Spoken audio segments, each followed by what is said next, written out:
Imagine a scandal so explosive it tied small-town bankers to the halls of Washington, D.C., a case that began with missing millions but spiraled into whispers of secret parties, powerful politicians, and children who said their innocence had been stolen, a case where those who dug too deep never made it out alive. This is the Franklin cover-up. Our story starts in Omaha, Nebraska in the 1980s. The man at the center was Lawrence E. King Jr., a rising star in politics and finance. King wasn't just a manager of the Franklin Credit Union, he was its face. With his charismatic smile and booming baritone voice, King lived large. He hosted elaborate parties, drove luxury cars, and mingled with senators and White House officials. He even sang the national anthem at the Republican National Convention. That's how connected he was. But while the cameras captured his glamorous life, behind closed doors, King was hiding a darker secret. In 1988, federal auditors discovered that King had looted the Franklin Credit Union. Nearly $40 million was missing, one of the largest embezzlement cases in U.S. history at the time. But when investigators started pulling at that financial thread, something more disturbing began to unravel. As the fraud case unfolded, a few brave voices stepped forward. Young men and women, some barely adults, some still teenagers, claimed the financial scandal was just the tip of the iceberg.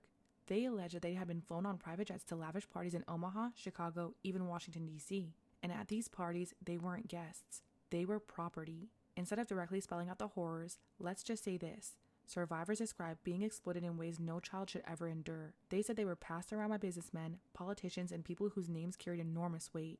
One survivor later said, "We were toys. If you resisted, they made sure you regretted it." It was shocking and unthinkable, and yet the testimonies lined up. The allegations became impossible to ignore. In 1988, the Nebraska state legislature created a special committee, the Franklin Committee, to investigate not only the missing millions, but also the disturbing abuse claims tied to Lawrence King's circle. To spearhead the digging, they hired Gary Caradori, a private investigator with a reputation for relentless truth-seeking.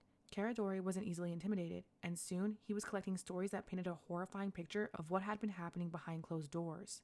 Caradori tracked down witnesses, listened to survivors, and followed trails across state lines. Over and over, the accounts pointed to some pattern: private planes, lavish homes, powerful men, and children who never stood a chance. And then there were rumors about photographs. Survivors swore a photographer was present at some of these gatherings. Pictures that, if real, would connect the names and faces in a way that no one could deny. Caradori confided in colleagues and even legislators that he was close. He said, "I've got what we need. This will blow the lid off everything." But chasing the truth came at a cost. Survivors began receiving threats. Some recanted their testimony under pressure. Others vanished from the spotlight altogether. Caradori himself admitted to friends that he felt watched. He told one legislator that if anything happened to him, it wouldn't be an accident. And then, just as he claimed to have the evidence in hand, everything came crashing down. On July 11, 1990, Gary Caradori flew his small plane to Chicago with his 8-year-old son, Andrew. He'd been meeting with a source. Some say even the photographer tied to the alleged parties.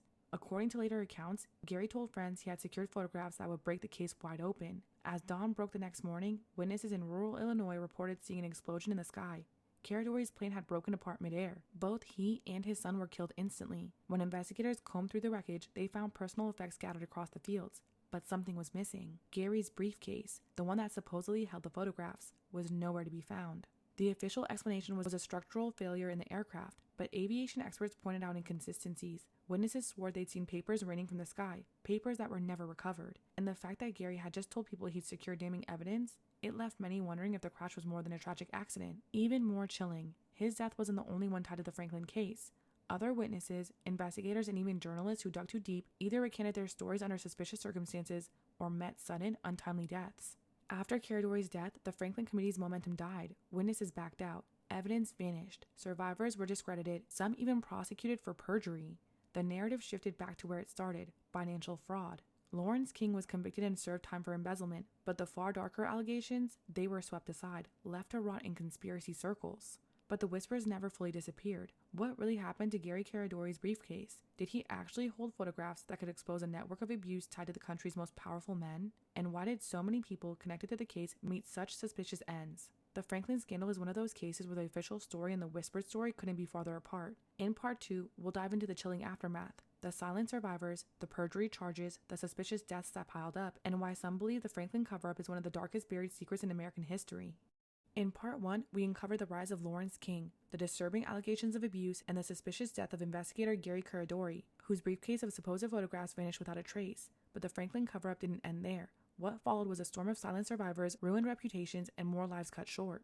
After Carrie Dory's death, the Franklin investigation fell apart. Survivors who had bravely testified suddenly faced intense pressure. Some were publicly smeared as liars. Others were charged with perjury, accused of making the entire thing up. Imagine being a young adult, barely of your teens, standing up against powerful men, and then watching the justice system flip the script, branding you as the criminal. That's exactly what happened. For the public, this was all they saw. Victims discredited, case dismissed, politicians cleared. But behind closed doors, many felt this wasn't about truth. It was about shutting people up. Carrie Dory wasn't the only one. Over the years, more people connected to the Franklin case made strange and untimely deaths. One witness who had planned to testify suddenly died from what authorities ruled as an overdose. Another was found dead under circumstances that raised more questions than answers. Each time, officials wrote it off as a coincidence. But for those following the case, the pattern felt impossible to ignore. It was as if anyone who got too close to exposing the truth paid the ultimate price. And what about Lawrence King, the man at the center of it all? He was convicted, but only for fraud and embezzlement, serving just under 10 years in prison. The allegations of child exploitation, the trafficking claims, those vanished from the official record as though they had never existed. King walked free. His darkest accusations left buried. Most of these children were from foster homes. No one would miss them. They were sent off to a camp where they were exploited and used by politicians and people in power. These victims also made the most haunting of testimonies. One even said that they watched a ritual where a toddler was sacrificed. To this day, the Franklin scandal lives in two versions. The official story, a financial fraud blown out of proportion with wild abuse claims that collapsed under the weight of lies. The unofficial story, a vast network of abuse and trafficking that reached into the highest levels of power, silenced through intimidation, perjury charges, and even death. And somewhere in between those two stories lies the truth. The missing briefcase of photographs from the parties, the survivors who never backed down, and the families who still whisper that justice was never served. The Franklin scandal reminds us of one chilling fact. Sometimes the most dangerous stories aren't the ones we make up, but the ones we're never allowed to know.